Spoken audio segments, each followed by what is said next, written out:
Good Wednesday morning, everybody. It is time to get your horns up. The show brought to you by Elite Sports Memorabilia. I am Travis Gailey, joined by Orange Blood's own Aaron Little and Nash from Texas, who loves talking them horns. Guys, how you doing today? Doing good.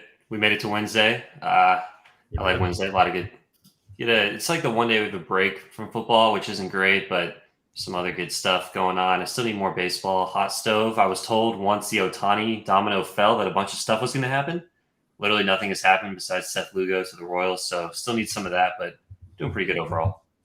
All right. We're almost halfway there. 2 days, and that's basically the halfway point until the not the Alamo Bowl. We're done with those bowl games. Sugar Bowl. Yeah, we got some fun games to watch for Texas. There is some fun games to watch. And we're going to talk Texas and the Sugar Bowl. We're going to talk the playoffs coming up. There's 4 teams in the playoffs. We've got a guest joining us later in the show. We're each going to make a case on why that team could win the playoffs. And honestly, this is the first year I could see any of those. You can make a legitimate case for all 4 teams. Usually there's at least one, if not 2 spares in there. Not this year. So we're going to go over that. But real quick, we got just a few news and notes. Not a lot. ESPN draft analyst Matt Miller has a new mock draft out. One Xavier Worthy, a wide receiver out of the University of Texas, is projected to go 19th overall to Tampa Bay Buccaneers. What do you guys think? Would you like to see Xavier Worthy catching passes from the Baker Mayfield is not the long term. That's not clearly it's not. Baker Mayfield's not going to be there. So. Baker Mayfield, thank you. Well, and let's also be honest with Baker Mayfield. This is like, if there ever was a meme that ended up being like a real life thing and is correct, it's that Baker Mayfield cycle of suck meme where, hey, you know what?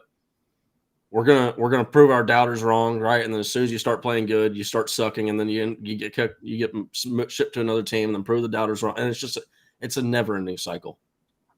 No, he's not good.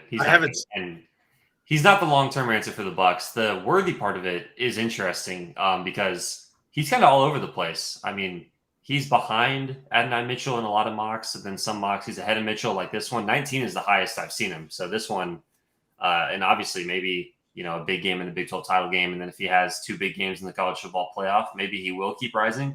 This is a good wide receiver draft class. I feel like they are all going to be good wide receiver draft classes from here on out, but it'll be interesting to see where he slots in because I could see him as like a mid-20s pick, and I can also see him as like an early second-round pick. So especially like him versus Adonai Mitchell, it's a very interesting debate because Worthy is like obviously the big play guy, speed, and then Mitchell is just like he's just kind of good at everything. Just a solid size, good at everything, can help you in the red zone. So it's kind of just like what do you want as an offense? Well, speaking of Adonai Mitchell, Miller has him mocked 27th overall to Kansas City. That's a pretty damn good landing spot, if you ask me. I mean, they need wide receiver help, and he's got the best quarterback in the NFL throwing to him. But you're shaking your head no, Aaron. What's up with that? Well, because I know the Chiefs need wide receivers, and I know that I'm going to have to see Worthy and Mitchell mocked to the Chiefs over and over and over, and I hate the Chiefs. Worthy's not going to be fun. This is the Charger fan in you reacting, not the – yes. Okay, I got you. Adonai Mitchell to the Chiefs would be a good landing spot for Adonai Mitchell. Maybe not for Aaron Little, but for Adonai Mitchell, it'd be a good landing spot.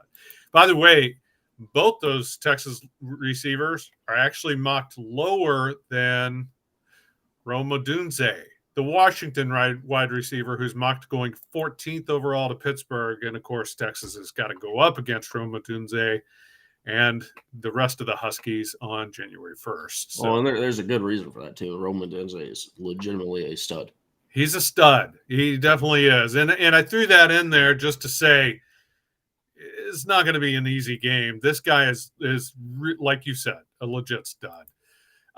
Speaking of wide receivers and moving around, Purdue wide receiver Deion Burks, who had been rumored as a UT target, announced via X, formerly known as Twitter, that he's committing to OU. He's going to go to Norman.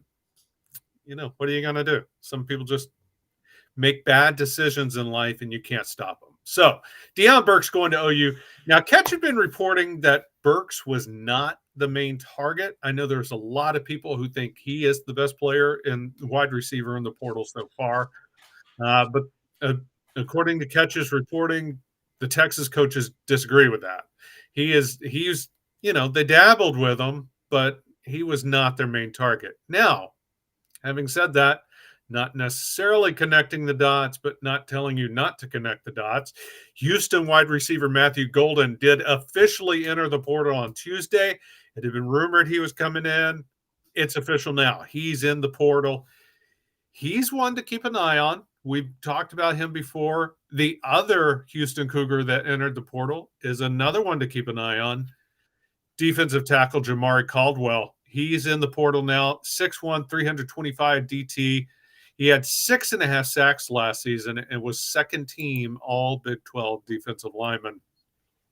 Trying to remember who was on the first team all Big 12 defensive line. Who was it? Probably old T. Sweat. Tavondre Sweat and Byron Murphy.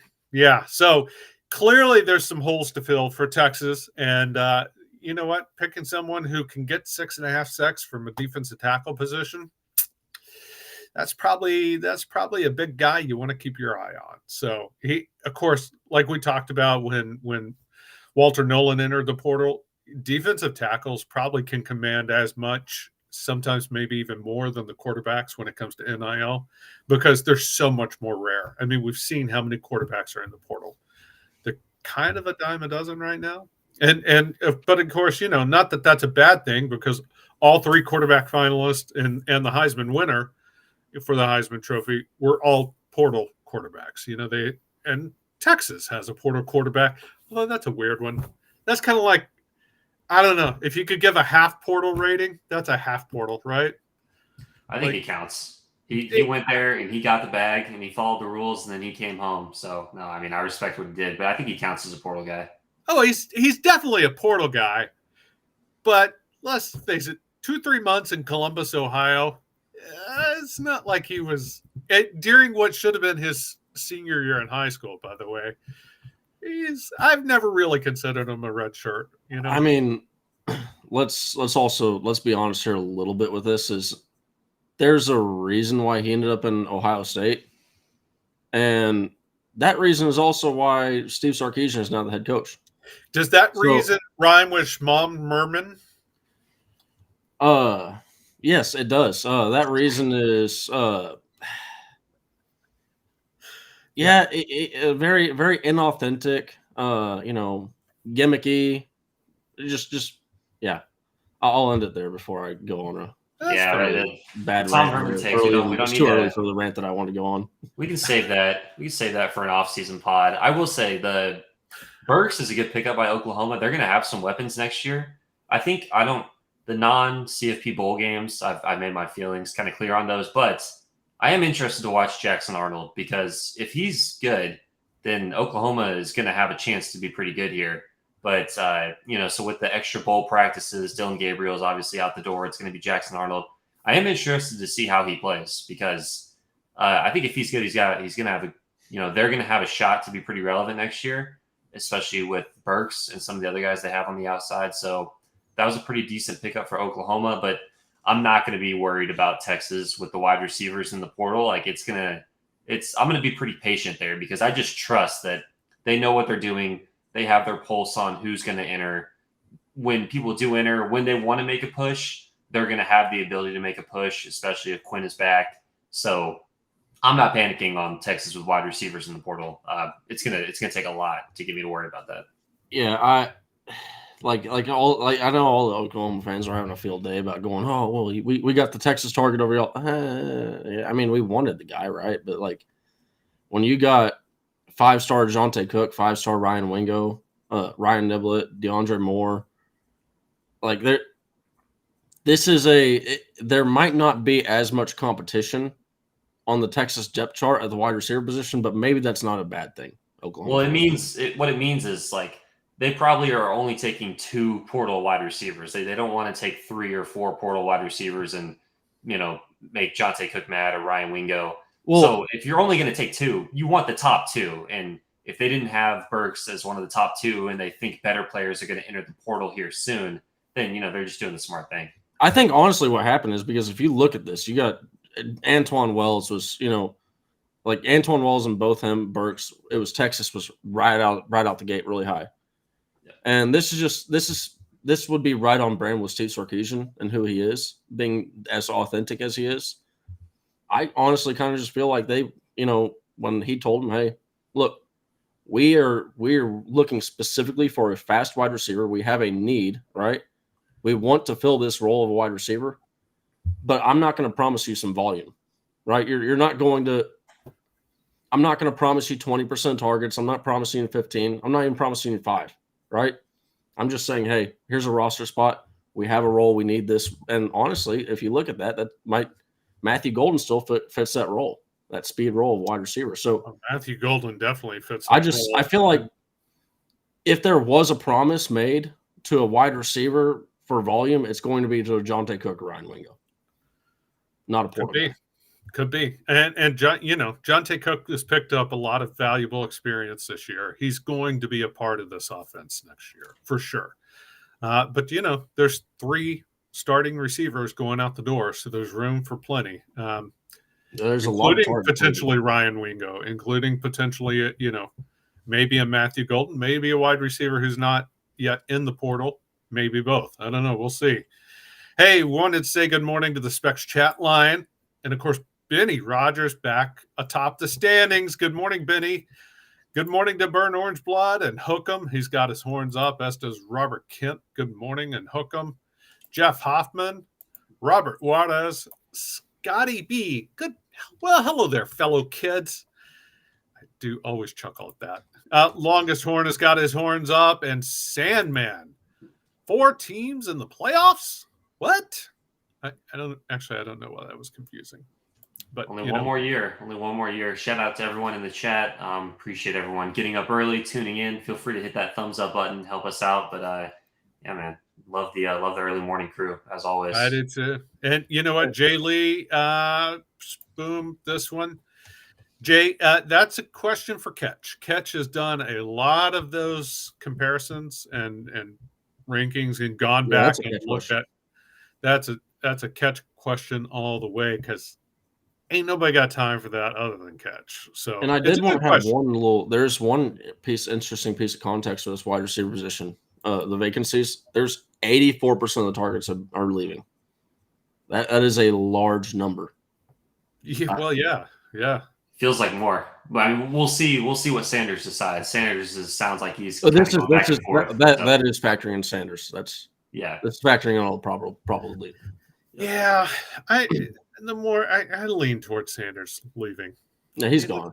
I mean, if I don't know, we'll see how the Sugar Bowl plays out. Like, if there's something, if he still has a need to get a national championship, if they don't do it this year, and frankly, this little exercise of ours, the more research I do, the more I look, I think Texas, honest to God, and maybe I'm just have burn orange glasses, I think Texas should be the favorites to win. And I know that's crazy. We're going to talk playoffs later, but and same could be said of Quinn, by the way. Quinn Ewers, if he wins it all, I still think he'd be better off coming back to prepare for the NFL. I think he would do better in the NFL with another year of college. But the way that I'm looking at Sanders, man, is I'm just like, you see the tight ends. Like me as a fantasy football guy, I love fantasy football and dynasty football. It used to be a deal where you don't draft tight ends and you only trade for them later on because they'll never. And that's a whole other conversation. But the entire point of what I'm trying to say is there are so many young tight ends doing well. Like you look at a Trey McBride, a Dalton Kincaid, a Sam Laporta. Even as soon as Mark Andrews goes out, Isaiah Likely last year. I mean, like Kyle Pitt, the amount of young tight ends that have been used as legit receiving options in the NFL. I feel like that's way too intriguing for Jatavian Sanders to pass up. I understand. Yeah, I agree. But I was also saying that about Quinn. Look, if Quinn goes, I think if Texas wins the national championship, I think it's much more likely Quinn leaves. And it's the Sandman comment kind of underscores what I was getting at. Yeah, if Texas wins a natty, they better do it now because it's going to be harder to do it next year. I get that. I really do. I still think Quinn would be better served to come back. But that kind of gets to that's setting up our one big question for the day. Should Quinn come back in 2024? Again, I'm on the record. I just said it.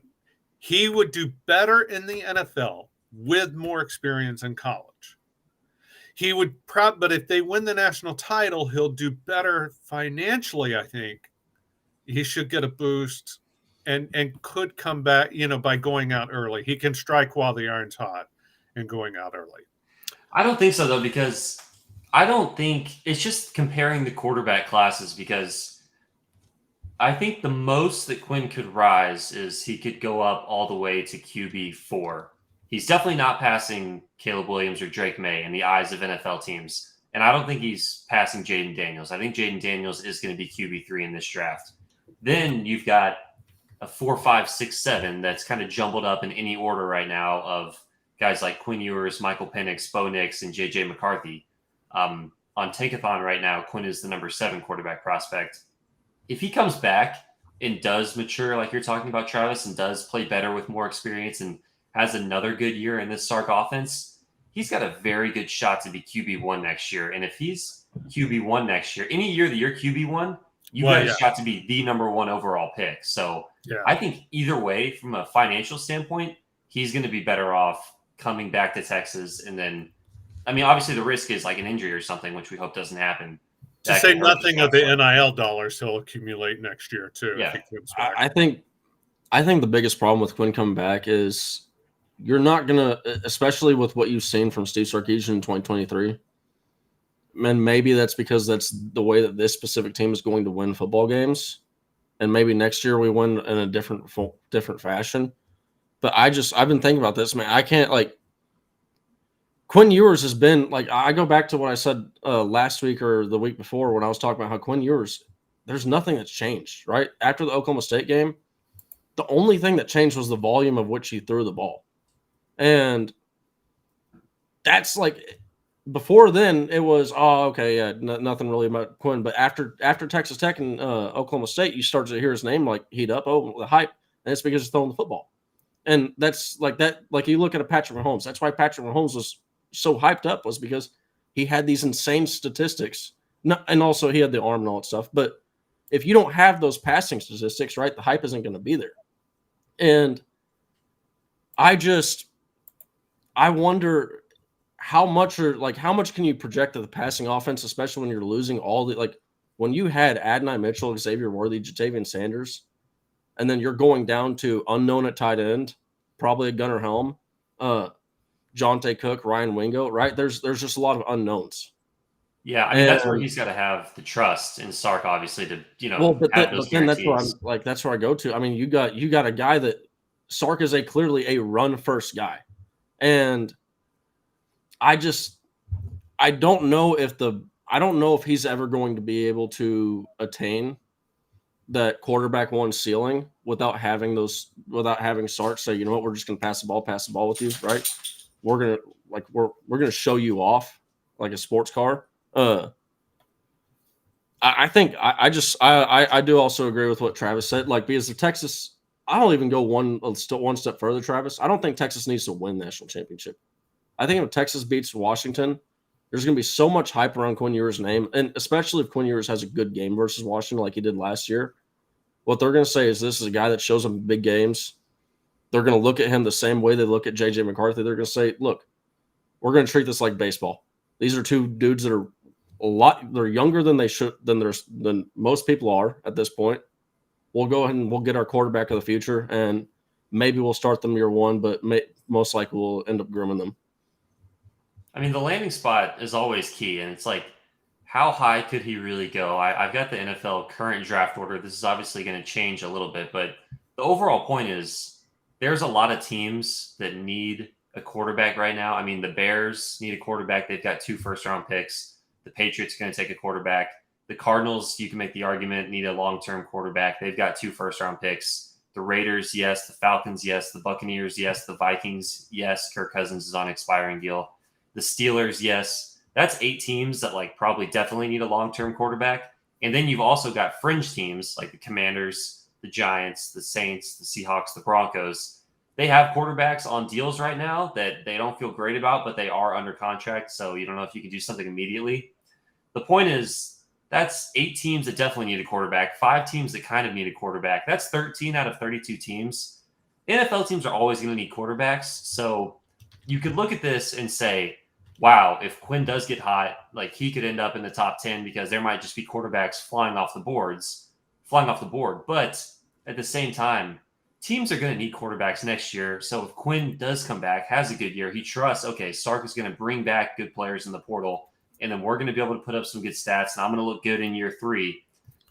If he gets that QB1, there will be teams ready to trade up to get him if he has a good year. So I don't know. I think coming back would be the right decision because I would trust Sark to put good players around him and develop him and for him to have a good year. And then, there will be teams ready to take him higher next year than this year when he's not going to get above QB3 in this draft class. The ceiling is QB4. If he comes back, he's got a legitimate shot to be QB1, and that's a big difference when you look at the money. The ceiling may be QB4 this year, but that's still probably a first-round pick. And that's, it is, yeah. And he's I by the way, Sam Howell did not help his draft stock this year. I mean, not Sam Howell, that's the Commanders quarterback who also is from North Carolina. Drake May did not help his draft stock this year. I mean, he's going number 1 or number 2. Yeah, I know that's been the chatter all along, but the more the season progressed, the more people started questioning whether he really would be. He didn't have a very good year, and he's the same class as Quinn Ewers. So Drake May's got he's going to get the Josh Allen treatment.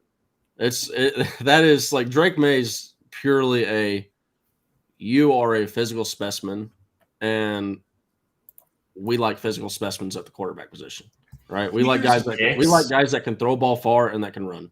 He threw some picks, but the film, when you just see some clips going around on Twitter, some of the throws he can make, I am pro Drake May, so it'll be interesting, I guess. And I'm pro Drake May getting some if he clearly is he probably needs some time. He's not going to be an instant guy that just comes onto the scene year 1. Again, it's pretty rare in the NFL. I'm not saying he had a bad year, but he didn't light the world on fire this year. Now, he did have 3,600 yards passing, but that's still only an 8.5 per average attempt because they chucked it up so many times. 24 touchdowns, 9 picks. It's not great, but it's not bad. I mean, listen, I'm just saying it's not a lock that he goes 1 and 2 or 1 or 2. I think it's a lock. All right. Fine. I think it's more likely than not. I'm just not saying it's guaranteed. That's all I'm saying. I just think the stats, they're not crazy, but the eye test and from a prospect standpoint and what teams are going to evaluate, he's got pretty much everything you could hope for. So this is where I said that stats are going to matter for Quinn Ewers coming back and playing a role. I don't think they matter for a Drake May. Drake May, he is a large guy, 6'4", 230 pounds. He runs frequently. This is not look, I know we had our fun with the Quinton Ewers thing early on in the year, but he is a different level of runner than Quinn Ewers is. And it's just this is a guy that the tools are going to outweigh the stats. I think you're right. I do think you're right. And I think you're right. The physical, I don't want to say physical specimen just because you can say specimen. He's it is what it is. Drake May's specimen looks good. That's what I'm saying. Yeah, no, you're right about that. Somebody's going to clip that for sure. But and by the way, speaking of weight and everything else, just a dude chiming in saying Quinn needs to add weight. He doesn't want him getting to it in the NFL. I think partially that's part. I think some of that will come naturally as he continues to hit the weight room. You don't want him getting too big, but I'm not worried about that with Quinn. I think he will fill out as he matures physically, as he becomes, let's goes from being a teenager to man. You do fill out more, and I think that'll come. I'm not. He held up pretty well this year. I know he got injured, but that wasn't like. I don't know. It wasn't. I mean, you nailed it, right? Like people need to realize he has spent less than 365 days of his life of not being a teenager since he's turned into a teenager, right? He has not. The man cannot legally take a drink of alcohol. Like that should also go into what we're saying about like how. I mean, he's young. Like it cannot be like him and JJ McCarthy are very young quarterbacks. Like you don't typically. This is abnormally young. Yeah. I think he needs to fill out a little bit. He needs to add some muscle, but I mean, he just cut a lot of weight. So like, we don't want him back on the Chick-fil-A diet. But I think if he adds a little muscle with another offseason, he will look more like an NFL quarterback. Because right now, yeah, he does look like someone. Yeah, but that's what I'm saying. I think that'll come. I think that'll come naturally through the offseason program, whether it's here or the NFL. I think that'll come. I'm not worried about him. I do agree. Stay off the Chick-fil-A. He was pudgy. Let's face it. He was pudgy last year. And I say that as a husky fella myself. But, That also goes, yeah, like I was saying, like when when that comment first came in, I had the reaction like, no, if you go back and watch last year, if you look at just a picture of Quinn Ewers side by side, last year and this year, like they don't look like the same person, right? They just look completely different. And then like he almost looks like swollen up. I will say, like if you look at a picture of like he just needs more weight room time, right? Like if you look at a side by side picture of him and Malik or Michael Penix, it's like Michael Penix he's got some cut guns up here, right? And Quinn Ewers, it looks like a dude that just hopped out of high school. But that goes to show the level of arm talent that he has. Yeah, it does. And get that damn footwork settled. Two quick chats that I wanted to hit up. One, do y'all think Malik is waiting to see what Quinn does? Partially. I mean, I think mostly it's not like the dudes don't talk. I'm sure he has a pretty good idea of what Quinn's thinking. But again, I think the playoffs kind of helps determine what Quinn does. I also think, so if Quinn leaves, I think it's more likely than not Malik comes back. If Quinn stays, I think it's more likely than not that Malik leaves. That's not insider information. My column on Orange Bloods is called Just a Bit Outside because I am outside, which, by the way, we're talking bowl games in my column coming up, which will be posted later today. Should be a fun one. So, yeah, I think Malik is kind of waiting to see what Quinn does, but that's playoff determinant. And I also think if he is leaving, he'll do so after the playoffs anyway. So yeah, that's the thing. Like I think definitely one, he's waiting to see what Quinn does, but two, like we talk about these guys, like having to decide if they want to enter the portal. It's tough because then you're going to miss out on this awesome experience, potentially winning a national championship. These guys are close in the locker room. Catalan, he had to make a tough decision and go in the portal.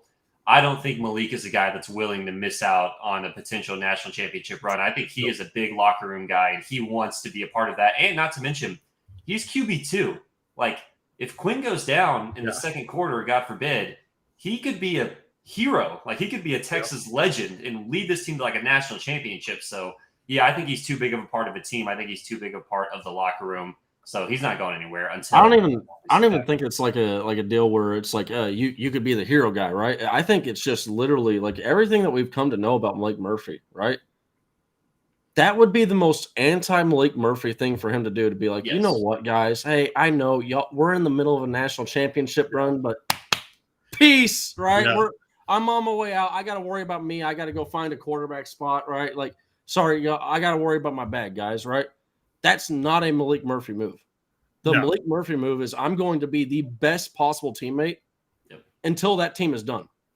And then once that team is done, then I'll go and explore my options. Like he's already told us this with how he handled high school football. Absolutely. And Malik would never jet out before, until the season is done. Hey, Jay Lee, we do see your super chat. We are going to get to that. We're not ignoring it. But we've got to get to the playoff talk because our guest is about to join us, Joe Goodrich from the Longhorn Republic podcast. But first, I did have to mention, it is spec season. It's Christmas season. It's time. Go get your eggnog, folks. And one place you can do it, one place you should do it, Specs. Texas Born and Bred Company. They've got locations all over the state. It's easy to find and even easier if you go on the Specs app or Specs online and just have it delivered. No matter what you're needing, Specs same-day delivery can save the day with our Specs app or online shopping. From world-class wines to hard-to-find spirits and craft beers to gourmet foods, delicious snacks, and spectacular sweets. It's Specs. Cheers to savings. Cheers to savings and cheers to Gerald Goodrich, my old buddy who's now with the Longhorn podcast, Longhorn Republic. Gerald, how you doing, buddy?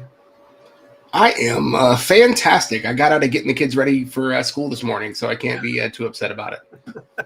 Hey, Gerald, we might have to invite you out. Thank you for joining the show. We got a pretty fun exercise plan here today. We got 4 good teams in the college football playoff. I know you've got the podcast. How are you feeling about the playoffs overall before we get into this exercise?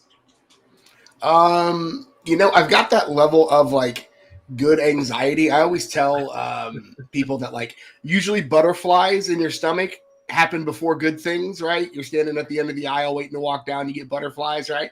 That's kind of the feeling I've got. Is like there's some butterflies here. I think this is something we've been waiting for. I spent 14 years north of the Red River watching Texas suck. So I'm glad I'm back in the home state, back in my old stomping grounds, and Texas is good. You lived in Oklahoma a long time, and I know you've got those ties. So let me ask you then, what Jackson Arnold, is he gonna, are you looking forward to seeing him play in the Alamo Bowl? Define looking forward to. Right. They've lost their best offensive lineman, so I'm looking forward to that, right? Looking forward to potentially getting crunched. That's good.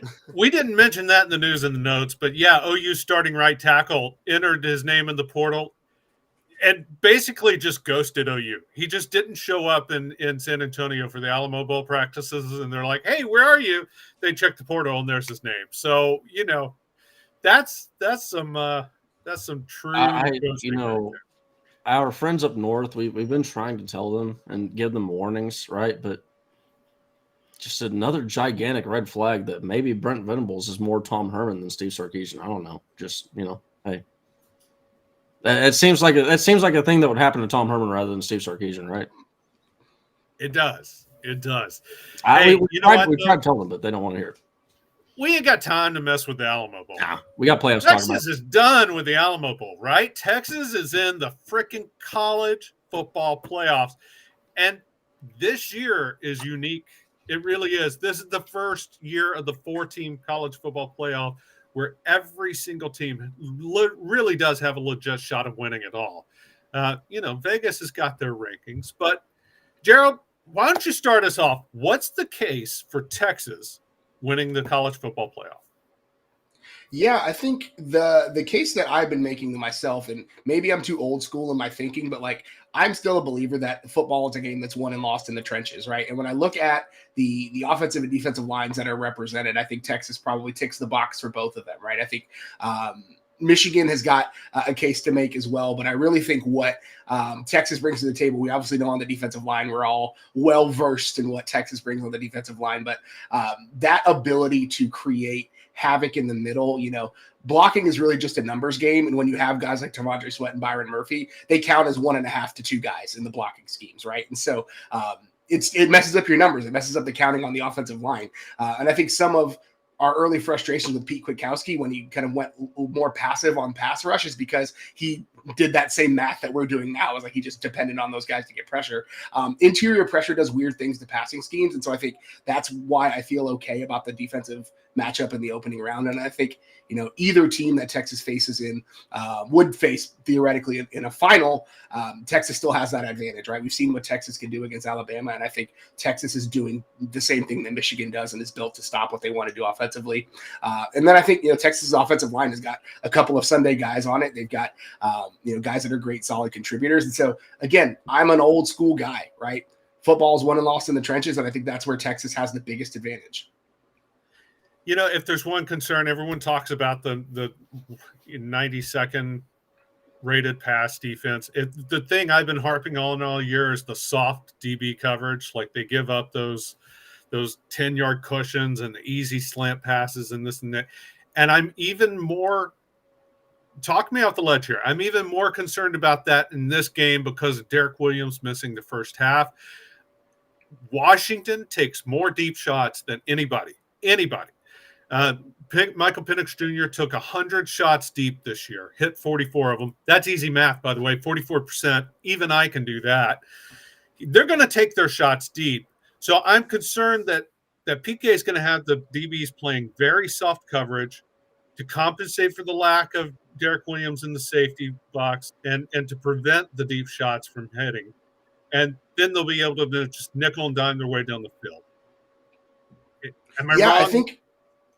No, but I mean, that's a concern, right? That's the one thing that flagged for me as well when the matchup came out. It's why I was honestly praying for Texas to be the 4 seed so they could get Michigan in the first round. But, I think overall you need time to be able to take those deep shots. The routes need to be able to develop. You need to be able to get your guys downfield.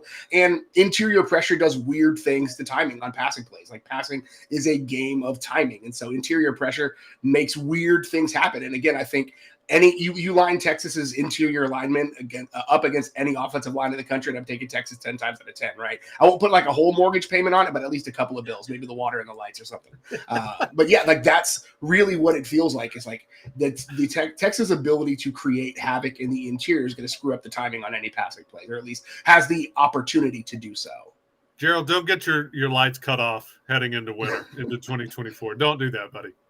It's fair. Travis, I think your concern is valid. I think that is what's going to happen. And I think you just have to live with it, and you've got to try to stop them in the red zone, because is it going to be fun to watch Texas get nickel and dimes down the field by the underneath passing game? No, you're going to hate it more than anyone. It's not going to be fun to watch, but it would be better to have them nickel and dime their way down the field, get in the red zone, have to settle for a field goal, than it would be play aggressive with questionable safety play and then get burnt over the top for a touchdown and get up 7 points. So I think that's how they're gonna approach it. I don't think you're gonna have fun watching it, but I just think that's something you're probably gonna have to live with. It's gonna drive you nuts all night. I don't look at this point. Texas is a top 20, top 15 defense in about every single area. So press or not, what they're doing is working, right? It's working, and Washington, this is going to be a similar argument that I make for Washington to beat Texas in a minute, but you want to force Washington to do something that they don't do, which they don't nickel and dime down the field. They are very much an efficient offense that their yards per play, 4th in the nation, 7.1. Yards per pass, 9.2, 9th in the nation. Yards per rush, 4.5, 40th in the nation. They rely on explosive pass plays. If you can take away, like if you can say, hey, we're taking this away from you, you're not getting that. Beat us elsewhere, right? That's what PK is going to do. He's going to say, we're going to rob you of the only thing that y'all have had all year long and deal with it. And I want to see that happen, right? I want to see the defensive backs playing off. I don't want to see them going up there and pressing Jalen McMillan, Jalen Polk, and Rome freaking Odunze, right? Like, I don't want to see that. I don't want to see Terrence Brooks lined up on the, like, as much as I believe in Manny Muhammad, that's a matchup that I am not really looking forward to watching, right? Like, as far, like, that's the matchup that I'm sitting here going, woo! Like, that's the one that has me pacing around this room right here. All right, well, make the case for Washington for us. So the case that I'm making for Washington is,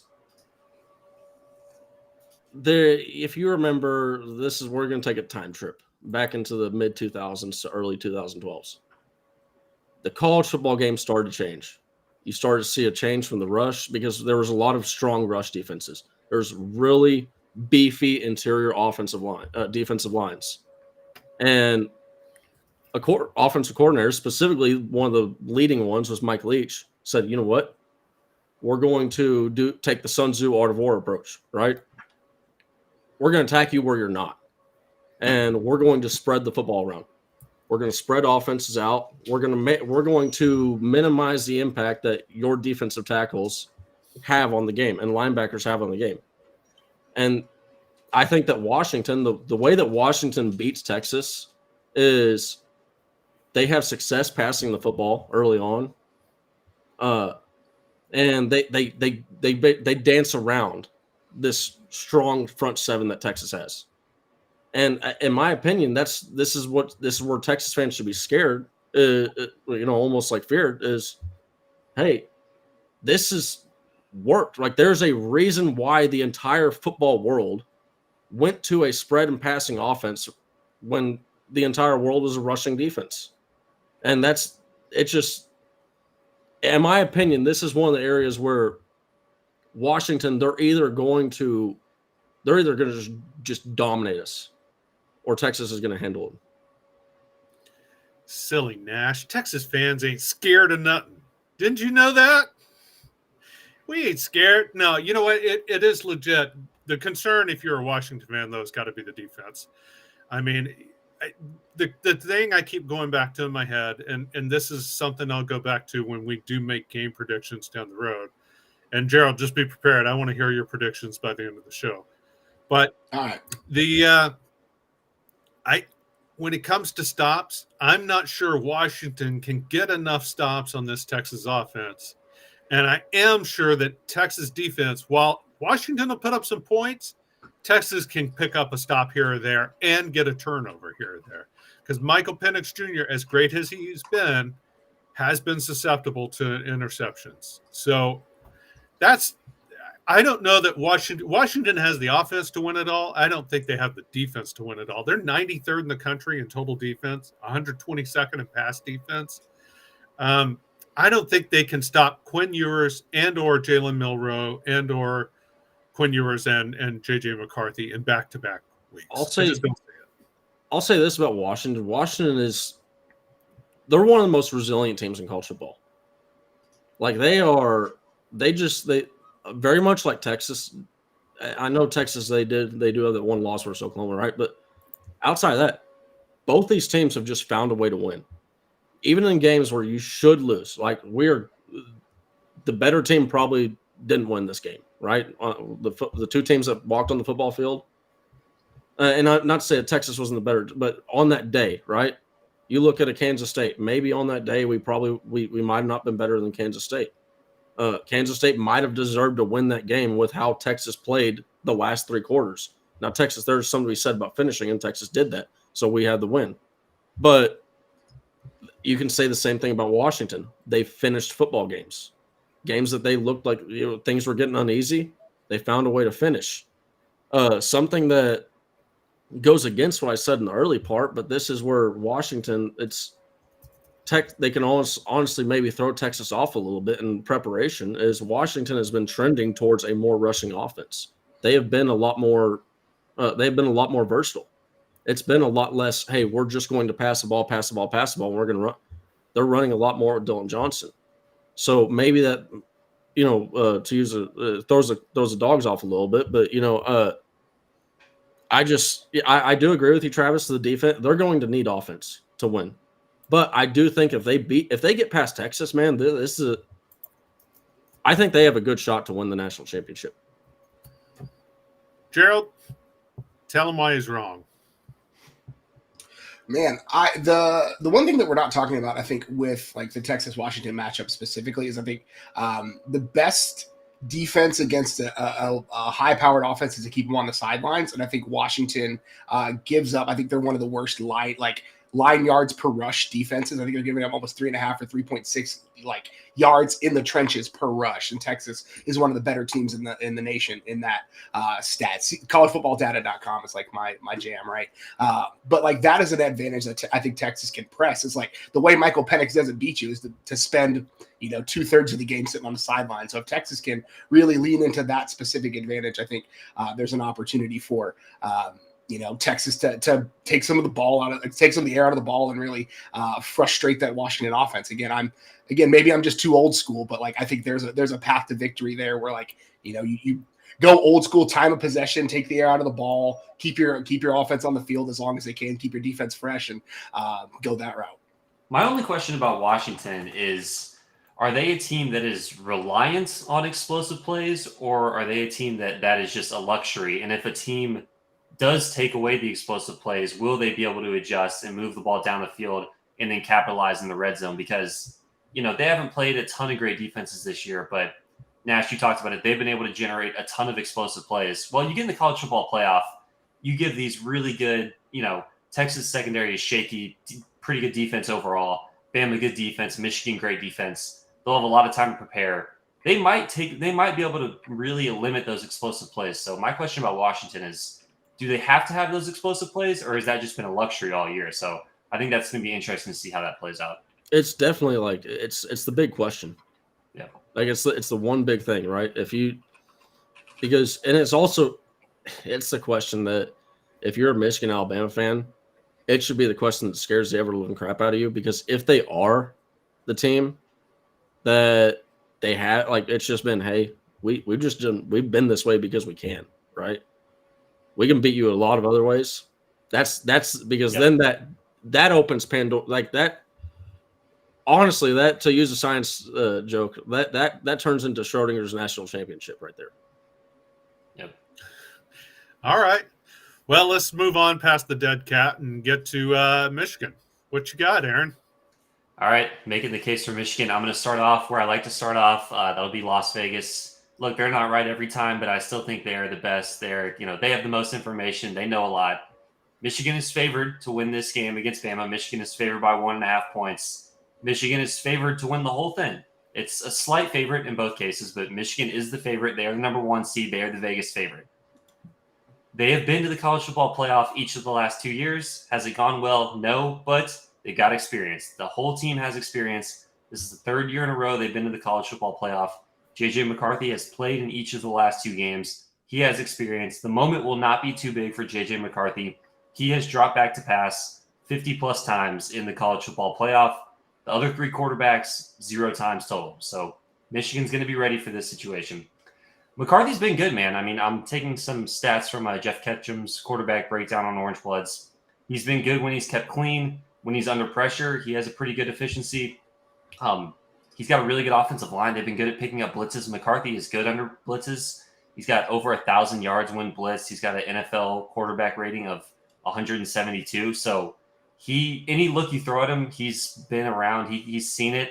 I know the defenses he has played against haven't all been great, but he's a guy I trust. And you've got to respect his legs a little bit. I wouldn't say he's like a running quarterback, but he will make plays with his legs when he needs to.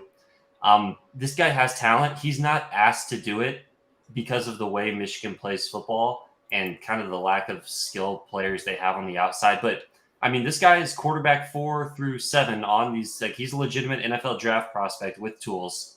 He's only been sacked 18 times this year. That's one of the best in the country.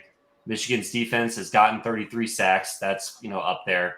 So they're really good. And then, you go to the defensive side of the ball. Michigan, number 2 in yards per game on defense in the country.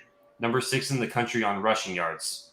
Number 2 in the country in passing yards allowed on defense. You look at the red zone defense. We like to focus on touchdown percentage because in the red zone, it's about scoring touchdowns. Number 7 red zone defense in allowing touchdowns in the country. Number 18 red zone offense in touchdown percentage. Those are the best out of all of the 4 college football playoff teams.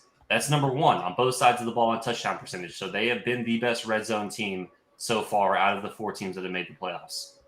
Look, their schedule hasn't been great. Penn State's a pretty solid team. They held Penn State to 15 points. They won the turnover battle. They held Ohio State to 24 points. They won the turnover battle. They're number 11 in time of possession. So, yeah, their offense may not be as explosive as these other teams, but they can keep Quinn Ewers on the sideline. They can keep Jalen Milroe on the sideline. They can keep Michael Penix on the sideline. Number 11 in time of possession. That's how they win the game. They play good, old school. They're going to line up and beat you. They're going to block. They're going to play good in the trenches. They're going to win the turnover margin. And then when you just look at the talent, they have the talent at every single level. J.J. McCarthy, this is going by Tankathon's big board by position. Number 4 quarterback in the upcoming NFL draft. Blake Corum, number 3 running back in the upcoming draft. Zach Zinter, number 4 interior offensive lineman. Chris Jenkins, number 6 defensive lineman. Rod Moore, safety, number 5 safety. So that's every single level. That's quarterback, that's skill position, that's O-line, that's D-line, that's secondary. They've got at least one legit NFL guy. They've got the chip on the shoulder. They've had the chip on the shoulder all year long. You've heard Sharon Moore. He's talking about how this one's for you, Jim Harbaugh. I know you're resting up there in heaven while you're serving your suspension. This one's for you. They've been calling themselves America's team. Everyone's picking Bama. Everyone's acknowledging Bama. They've got the rare ability of they're the Vegas favorites. They're the number 1 seed in this tournament. And they've got the nobody believes in us aspect. That can be pretty strong. They've got an experienced team, an experienced quarterback, an experienced coach, and they've got the best defense in this entire tournament. That would be my case for Michigan. I agree wholeheartedly. The only thing that I would add in is that Zach Zinter he had a broken leg, unfortunately, so he's no longer going to be playing. But thank you, Nash. I appreciate that. No, I just wanted to. Thank you. Yeah. But like that is I agree completely. Like Michigan, that is they're probably outside Texas most versatile team out there. Gerald, how did I do? What'd you think? I think it's great. My only counterpoint to the guys in the desert argument is that there's been a bunch of money coming in on Bama and the line hasn't moved an inch. Right? I think the line has actually gone in Michigan's favor a little bit. It's like there's something out there that we don't know. Those guys in the desert know quite a bit. So that's always a red flag for me, right? A bunch of money comes in on one team and the line doesn't budge or even goes in the opposite direction. But no, I think you're absolutely right. I think Michigan, of all of the teams, I think is probably the most well-rounded team. And again, they're very much, I always think of, this is a dumb thing, but I always think of like the Jim Harbaugh in khakis and shirtless, like that. This team is the epitome of like Jim Harbaugh drinking milk, like all American, like that type of football. And it's just a well-rounded, disciplined team. They're not going to make a ton of stupid mistakes. They're the team that like they're going to try to boa constrictor you almost in a lot of ways, where they're just going to continue to pound it and do what they do, and let you choke yourself out as you struggle. And so I think Michigan is the one team that I think Texas probably has the best matchup against Texas. I think in this, I still am drinking a lot of Kool-Aid on my end for Texas, but I think Michigan is a team that does the same things that Texas do, and I think they're an insanely talented, well-coached group. Yeah, I think the problem is they're as boring as Jim Harbaugh's khakis and Michigan. They're so hard to watch. The Big Ten is hard to watch. They have what happens when you run a Navy offense? Well, you know what? At least Navy's got a little, something unique to them. There's really nothing unique about Michigan except the big house. It's just generic power rush. And you know what? They're not going to beat Alabama, because this is why Alabama can win. Hey, funny you should ask that in the chat, Sandman. Milroe is obviously the X factor in this equation. How will he handle the CFP stage? Well, thank you for asking, as if on cue. And it wasn't, but it's perfect timing. Alabama can win it all in part for two simple reasons: Jalen Milroe and the Alabama defense. Now, is the Alabama defense the next coming of the Chicago Bears, 86 Bears? Obviously not. Quinn Ewers, Adonai Mitchell, Worthy, they had something to say about that already. But they are a damn good defense, and Jalen Milroe is a better quarterback now than he was in September. We talked about the deep passes, Aaron. If you want to bring up that stat, listen, Washington may take more deep shots than anybody. Again, 100 deep shots in a season is insane. They're going to throw the deep ball. But Jalen Milroe is a more accurate deep ball passer. Is it McCarthy or Milroe? Oh, there we go. I changed. My bad.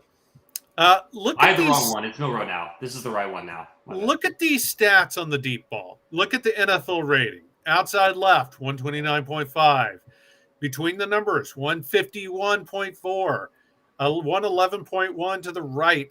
These are incredible deep ball numbers. I mean, he's accurate when it comes to the deep pass. By the way, he would have fit in very nicely with the Sark offense. I think he would have done just fine under Sark. Well, I feel like there's a reason why Steve Sarkisian recruited him. Well, absolutely. And I'm saying had Sark stayed, Milroe would have been a stud under him as well. Jalen Milroe can take the deep shot, which keeps defenses honest. And that's when they start to get too spread out, you can come back. When they start to get too spread out, he can take advantage with his legs. He is the most mobile. He's the only real true running quarterback, dual threat quarterback in the college football playoffs. Quinn Ewers is not. J.J. McCarthy isn't. Michael Penix Jr. isn't. All you people in the chat, Michael Penix Jr. is not a running quarterback. Milroe is, and he can take advantage of defenses when they start to go, they do that deep ball. They start to spread out vertically, and bam, he starts popping off runs left and right. And his running stats are down a little bit on the per carry average, but where he really kills you is in the red zone. They're one of the best red zone. They are the best red zone conversion team left in the playoffs. They're currently tied for 7th in the country when it comes to red zone conversions. By the way, to put that into context, Michigan is 39th, Washington is 59th, and Texas is 92nd in the country when it comes to red zone conversions. So Milroe can hit the deep shots to get you down the field, and they score touchdowns when they get there. I know Michigan has a very good defense. I don't think Michigan can contend with Milroe. There's a reason they are where they are, that they've run off an undefeated run of plays, including beating Georgia pretty handily, by the way. That game was never it was pretty obvious they were the better team that day. That doesn't happen by accident. It's the Bama defense and Jalen Milroe. That's why they can. Oh, one final note. The offensive line was porous early. They were god-awful early. Caden Proctor, the true freshman tackle from out of Iowa, has actually gotten better. He's only given up a couple sacks over the last 4 games. They've improved dramatically in keeping Milroe clean. So that's why Alabama can win it all. Prove me wrong. I was going to say, I was just going to add on the power success rate for their offensive line. Their offensive line's played a lot better. Like they're one of the most successful teams as far as running when it gets down to the nitty gritty yards, and you got to punch this ball in. That's not something Texas can do. That's something Alabama can do. Absolutely. I think my only counterpoint is we're like a 4th and 31 brain fart from Auburn away from Alabama not being in the playoff. Yeah. It's like, that's my, we're like 3 weeks ago, Alabama was a play away from being on the outside looking in. That's my one, yes, Alabama's better. Yes. Tommy, their offensive coordinator has kind of figured out how to actually scheme for Jalen Milroe. I think it's probably the biggest growth is they've become a better unit together. But overall, I just think the SEC hasn't been as dominant as it was this year. And so I think that's part of why Alabama has looked better over the last several weeks. And it wasn't even just the prayer of Jordan Howard, by the way. They played down to their opponents. They struggled with USF. Now, I know they were fiddling with quarterbacks then. They struggled with Arkansas. They almost let Arkansas come back into that game, and that was towards the end of the season. They do have a tendency to play to the level of their opponent, for better and for worse. So, my only question about Bama is, absolutely. Milroe was. Nash put in the chat. I could only be so Bama. I held it in, man. But I think I made a good case for him, regardless. You made your case. You held your. You know what you were like. You're like the kid that's at the dinner table, and hey, you got to eat your broccoli, but you can't make a face, and you did it. You got your dessert now, so you can go ahead and trash Bama. I love broccoli. I think it's a good point. My only question for Bama is Milroe was good against Georgia. Their whole offense was good against Georgia. Can they do that 2 more times, potentially against a Michigan defense and then a Texas defense that kind of took his lunch money early in the year? That's my only question. And I know he's gotten a lot better. I know the offensive line has gotten a lot better. You can make a case just a different offense now, which it probably is. But, this is going to be a big stage for this guy. And I know he was on a big stage in the SEC championship game against Georgia, but he's got to do it 2 more times. And this is the whole point of the show. All 4 of these teams are capable. If you have an ill-timed turnover, that could be it. You could be done. And Milroe might be the guy I trust the least out of everyone as far as like taking care of the ball, even though he's been money lately. So, hey, to that exact point that you just made, Quinn Ewers is one of the best quarterbacks as far as taking care of the football. And there was an Aaron Rodgers quote that I was like, he was on the Pat McAfee show and he's talking about how boy, fasten your seatbelt. This could be anything. I know. Look, this is I don't think he actually meant for this to be a pro Texas thing, and this is something that you have to. I guarantee he didn't. Whatever you're about to say, he did not. But he was talking about it was either Zach Wilson or one of the backup quarterbacks, and he was like they were asking why these guys are like a DeVito can come in and do well when some other guys that are actual like a Tyrod Taylor or a Daniel Jones, why they don't do well. And he just basically said, look, I mean, honestly, at the end of the day, it kind of comes down to, can you be opportunistic and take care of the football? And I was like, man, that's Quinn Ewers right there. This season, Quinn Ewers, he has been opportunistic. He's made the play, but you look at it, he's one of the lowest turnover-worthy play quarterbacks in the nation right now. To speak on that, has one of the lowest interception numbers in the rate. I mean, he takes care of the football, and that's something. The only time he was turnover prone, though, Texas lost. They gave up the cheap points. They gave up the cheap points to OU, and that was the difference. Hey, Gerald, who's going to win it?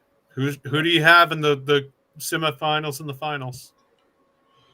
Man, my gut says I got Texas, and then I think Texas and Michigan in the semis, and I think I've got Texas over Michigan. It's like my fan pick. I also could make a legitimate argument for that, so I'm just going to lean into it. You know what? Texas run defense against Michigan's offense. I think we love it. By the way, two quick things. One, Sam, man, J.J. McCarthy has all of 146 yards rushing for 2.6 yards per carry this year. Not exactly a dual threat quarterback. So whether he I think you have to respect his legs, though. I think if I misspoke when I was making my case, I think he can, and I've seen it in the past. You have to respect it. So he's not. Yeah. Here's the reason. There's a difference between he can run and does run, and clearly 2.6 yards per carry, 146 yards on the season over 12 games. How much respect do you have to put on that man? Yards against and Travis, what you just said right there, man, is the reason why Michael Penix won't run. You look at this. Michael Penix, this is the thing. Michael Penix is a guy, I know we're talking about JJ, but I wanted to get Michael Penix is the guy that he can run, right? None of us in the last week or so have been saying Michael Penix is not a guy that can run. This is a guy that he's had every year at Washington State. He had a season-ending injury. He's had two season-ending injuries from running the football. He's not this is a mental deal. Why he's not going to run the football? Yeah, because he breaks when he does run the ball. At three, he's athletic enough to do it, but he's just not going to do it. Yeah, he cannot hold up to it. And we do have a super chat from Jay Lee, $5. Thank you, Jay, for the support. By the way. Can we talk about how big of a nonsense it is for people to be claiming Ohio State can pay Marvin Harrison Jr. $20 million to stay? No chance it's true. Yeah, there is no chance that's true. That's just, I don't know, internet rumors, Jay? There was a weird tweet. It's not true. Yeah. This is not the NFL where you can put a guy and get him for 7 or 8 years or anything like that. Like, I don't know. He's eligible to return if he wants to. But the money's just never going to get to what NFL contracts are. Yeah, and that's because you can only be on a roster for, he can only be on the roster for 1 more year. How much money are you willing to dump into that? Is he playing in the bowl game? Do we know? I doubt it. I don't know yet. Yeah, I would be very surprised. Yeah, let's see if he plays in the bowl game first. Hey, Gerald. Do me a favor. Thank your wife for taking care of the kids this morning. I will. We've got it'll be great. 3 under 6. So Great time. Maybe we'll have you on for more. That's a lot you got going on there in that household. Oh yeah. Well, but we do appreciate you coming on this morning, and we'll look to have you back on again sometime soon. Yeah, thanks for having me, fellas. It was a blast. All right, take it easy, Gerald. Bye. And by the way, listen, we're way over time. We do have to mention though, Elite Sports memorabilia. We've talked about Quinn Ewers. Hey, there are Quinn Ewers jerseys, autographed jerseys available, ready for you today. Scan the code, whip out your phone, take your phone out, point the camera at that code. It'll pop up a link just like Nash is doing, and you can buy jerseys just like Nash has on his wall. Scan this code, guys. Do yourself a favor. Go check it out. It's not just Quinn Ewers. It's not just Adonai Mitchell. It's not just Xavier Worthy. It's not just Jonathan Brooks. It's not just Trey Wisner, for that matter. It's not just Kelvin Banks or Anthony Hill or Ethan Burke or Tavondre Sweat or Byron Murphy. It's all of them. And Isaiah Nayer jerseys on sale now, by the way. Get them cheap while you can. There's a lot of good stuff available for you, and it's time now. There's 12 days till Christmas. Just 12. That's it. We are almost there. You want to make sure Santa brings an ESM autographed merchandise to your house. You got to jump on that right now. And I mean, what? Do what? I was going to say, just in case, he also has, it's not just current players. He's got some former players sometime. I got my Derek Johnson jersey from him too. So there you go. Get all your Longhorn needs there. And look at that. 2 people have already taken advantage of it. We love the support for ESM because they support us, and of course, they support the players. So thank you guys so much for supporting ESM. They've been good to us, and we appreciate it, and we appreciate you all taking advantage of the offer. They'll be good to you too. They will get this merchandise out the door quickly. Their customer service is second to none. So we appreciate all of that. Guys, that was kind of fun little exercise. Any final thoughts? No, I did think it was fun. We didn't give our predictions, but we've got plenty of time for that. Yeah, I don't know. I just want to make sure I'm out there on the record. Official rushing quarterback tiers for the college football playoff. Milroe, absolutely. Giant tier break. McCarthy, yes. Same tier. Quinn, yes, but not as much. Big tier break, no. Michael Penix. Just want to make sure I'm on the record. Because I think JJ McCarthy, you do have to respect it. So yeah, I'm a bit of disagreement there. I will say I'm not going to put a spy on him. If I were to stick on the same thing, my Jalen Milroe, and this is willingness to run, not athleticism. Willingness to run, Jalen Milroe. I'm honestly going to flip flop Quinn Ewers and JJ McCarthy, and then again Mike Penix down here. All right, fair enough. By the way, one thing that has helped JJ McCarthy's running stats is he hasn't gotten sacked a lot, so those numbers haven't come off his rushing total like Milroe or like Quinn. Quinn has gotten sacked more than he should have. So the 146 rushing yards on the year looks better than it is because of the lack of sacks. Looks better than, some of the others don't look as good as they are because of the sack. So just saying. That's one of the dumb things about college football. Like, why are y'all taking? Yeah, just fix your stats. And honestly, and while we're at it, can we just go ahead and can we all agree that sack yards should not subtract passing or rushing yards? They should just have a separate statistic for the defense saying, here's sack yards.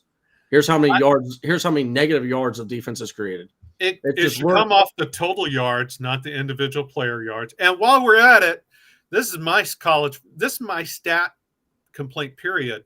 A turnover on downs should count as a turnover. It has the same effect. It has this exact same effect as a fumble, and it is literally in the name. Turnover on downs. That's a turnover. Just saying. No, I don't like that, but we got to go. Please hit the like button. Yeah, there you go. Hit the like button. Subscribe to the channel. Onwards Old Fashioned Sports Show coming up next.